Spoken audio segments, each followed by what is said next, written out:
عبد العزيز زوج الفنانة علا غانم بيرد من جديد على اتهامات الفنانة علا غانم زوجته، وقال: جبت لها شبكة ألماظ وذهب وهي عارفة كويس يعني ايه دهب ويعني ايه ألماظ ويعني ايه إزاز، ويمكن هي بتقول إن الشبكة إزاز علشان تطلع شكل وحش قدام الناس وقدام الميديا. وقال في لقاء ليها مع الإعلامية هالة سرحان: علا ورتها الشبكة. وبرضه قدام الفنان أمير كرارة كانت بتحكي قدامه ازاي قابلتني في أمريكا وجت عندي في المطعم، وبعد كده اتجوزنا وبناتها كانوا بيتفسحوا بالمركب بتاعي. دلوقتي نسيت كل ده، يمكن علشان الحاجات اللي بتشربها نسيت كل ده. وقال: علا بتشرب كحوليات وكل حاجة، معايا حاجات بالقانون تثبت كل ذلك. وقال: هسلم المستندات دي للأستاذة ريهام سعيد. ما كنتش أتوقع تعمل معايا كده، 17 سنة بربيلك عيالك وبلففك العالم كله، بتبقى معايا في كل حتة وبتضحكي عليا. طيب قضيتي معايا كل ده ليه؟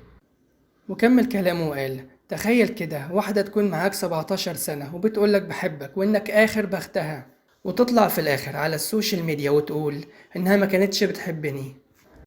يعني إيه تاخدي عواطف بني آدم وحياة بني آدم وتستغليه 17 سنة؟ وهي استغلتني في كل حاجة.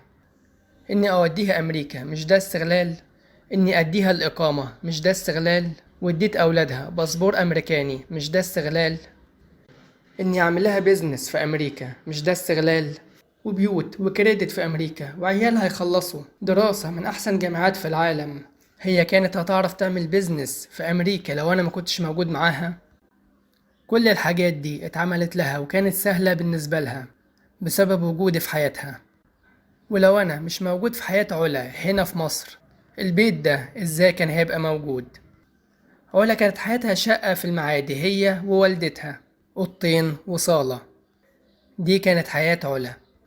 أنا اديت لها فيلل وعربيات وهدوم وكل حاجة، وخليتها تدفع كل المديونات اللي عليها.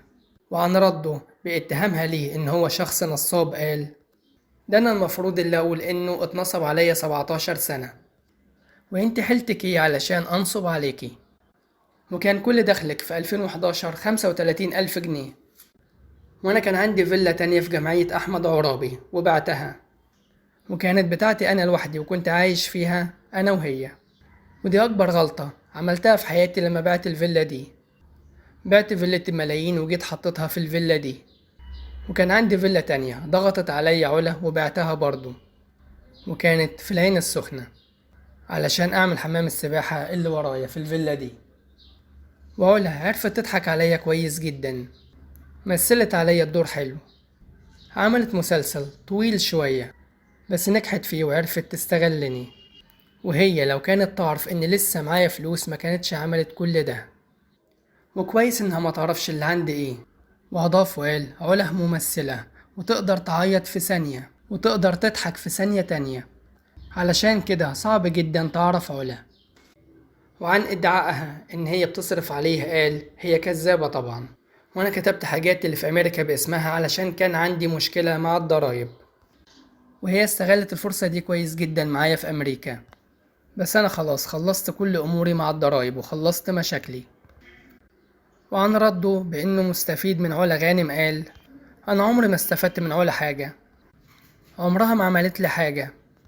انا كان حب العلا هو اللي مقعدني معاها، وكانت بتعرف ازاي تأثر عليا، كانت بتجيبني وتوديني زي ما هي عايزة.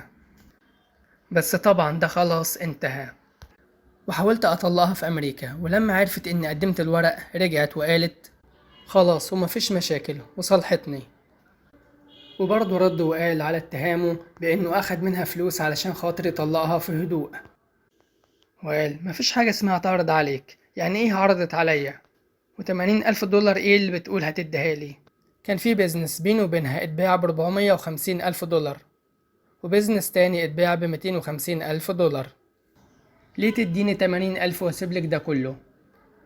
وكل الحاجات اللي بتقولها دي كذب في كذب، وهي عايزة تبين للناس انها حد اتضحك عليه وعايشة دور الضحية علشان تبين ان انا شخص مش كويس.